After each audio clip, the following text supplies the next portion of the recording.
ஸ்வஸ்திக் சேனலுக்கு வரவேற்கிறோம். வாழ்க்கையின் குறிக்கோள் நேர மேலாண்மை, மக்கள் மேலாண்மை, பணி மேலாண்மை, உடல்நலம் மற்றும் செல்வம், மன அழுத்த நிவாரணம், மன அழுத்தமில்லாத வேலை, வேலை வாழ்க்கை மேலாண்மை போன்றவை அனைத்தையும் ஒரே இடத்தில் உங்களுக்கு உதவுகிறது. நீங்கள் அனைவரும் மிகவும் ஆற்றல் மிக்கவர்களாக இருக்க வாழ்த்துகிறேன். ஆரோக்கியமான மனநிலைக்கான 8 தினசரி பழக்கங்கள் பற்றி பார்ப்போம். 1. நேர்மறை காலை வழக்கம். ஒவ்வொரு நாளும் நேர்மறையான தொனியை அமைக்கும் செயல்பாடுகளுடன் தொடங்குங்கள். இதில் மத்தியஸ்தம், லேசான உடற்பயிற்சி, ஊக்கமளிக்கும் ஒன்றை படிப்பது அல்லது அமைதியான கப் காபியை ரசிப்பது ஆகியவை அடங்கும். உங்கள் நாளை அமைதியாக தொடங்குவதே முக்கியமானது.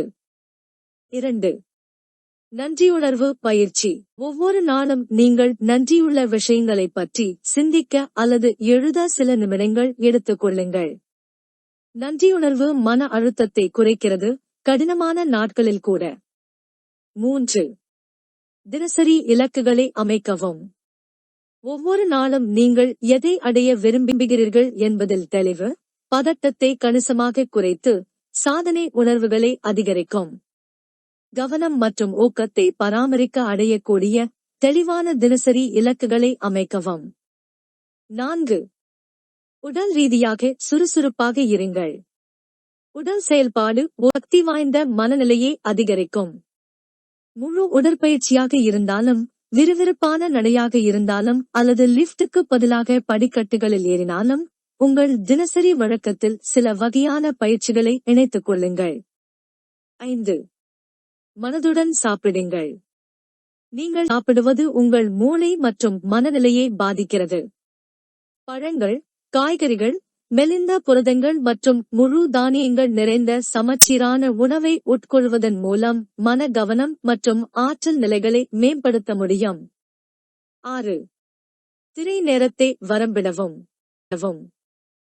இணைந்திருப்பது முக்கியம் என்றாலும், சமூக ஊடகங்களில் அதிக நேரம் இருப்பது ஒப்பீடுகள், துண்டிப்பு மற்றும் பதட்டம் ஆகியவற்றுக்கு வழிவகுக்கும். சமூக ஊடகங்களை சரிபார்க்க குறிப்பிட்ட நேரங்களை அமைத்து அவற்றை கடைபிடிக்கவும். 7. மற்றவர்களுடன். மன ஆரோக்கியத்திற்கு சமூக தொடர்பு மிகவும் முக்கியமானது.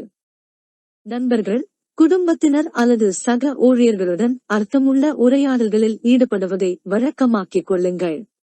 வலிக்கும் சமூக வலைப்பின்னலுடனான வலுவான உறவுகள் மன அழுத்தத்திற்கு எதிராக ஒரு இடையகமாக செயல்படும். 8. தரமான தூக்கத்தை உறுதி செய்யுங்கள். தூக்கம் உங்கள் உளவியல் நிலையை பெரிதும் பாதிக்கிறது. போதுமான தூக்கத்தை பெறுவதற்கு முன்னுரிமை கொடுங்கள். இது பெரும்பாலான பெரியவர்களுக்கு இரவில் 7 முதல் 9 வரை மணி நேரம் ஆகும். மேலும் இது போன்ற வீடியோ பார்க்க லைக் செய்யவும், சப்ஸ்கிரைப் செய்யவும், பெல் ஐகானை அழுத்தவும். நன்றி.